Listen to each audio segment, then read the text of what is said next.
LSAT Reading Comprehension, Part 4. Common question types for macro questions and how to solve them. In LSAT Reading Comprehension, macro questions include main idea, author's attitude, title, purpose, and structure questions. They test your understanding of the overall framework and the author's intent, not specific details. Below are common question focuses and corresponding strategies. 1. Main idea questions. 1. Common places where the main idea appears. First and last paragraphs. First sentence of each paragraph, especially the last sentence of the first paragraph and the last paragraph. Second, repeated keywords or core concepts throughout the passage. Third, summary sentences after transition words, for example, but, however, therefore, thus. Fourth, sentences where the author directly states an opinion, for example, I believe, the point is, in summary. 2. How to solve. First plus last method. Closely read the first paragraph, especially its last sentence and the last paragraph. In most argumentative and expository passages, the main idea is found here. Second, connect paragraph topics. Quickly summarize the core idea of each paragraph's first sentence and see what common theme they point to. Third, eliminate distractors. Too narrow, only a detail or example. Too broad, beyond the scope of the passage. Opposite or unrelated to the passage.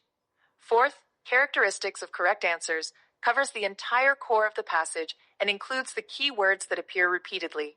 2. Author's attitude questions. 1.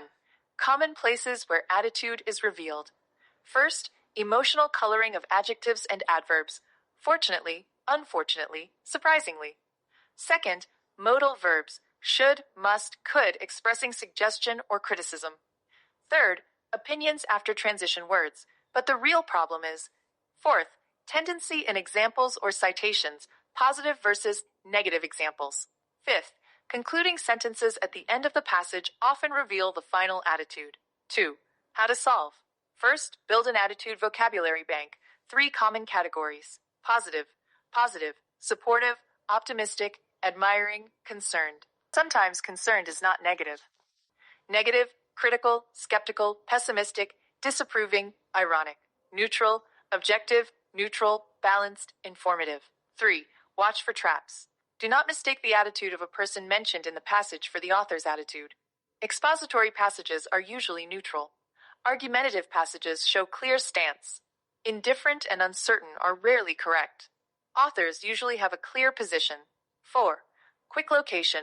Focus on adjectives, adverbs, and modal verbs in the first and last paragraphs. 3.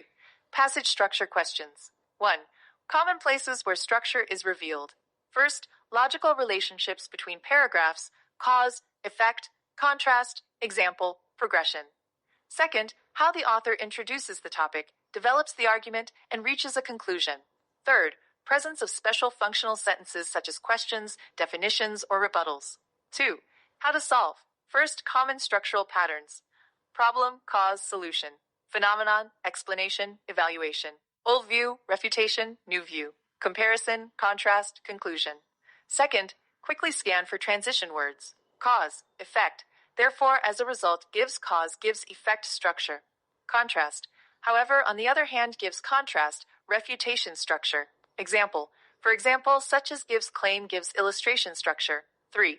Match options. Structure question options are often summary phrases. For example, the author first presents a problem, then analyzes its causes, and finally offers a solution. Go back to the first sentence of each paragraph and match them in order.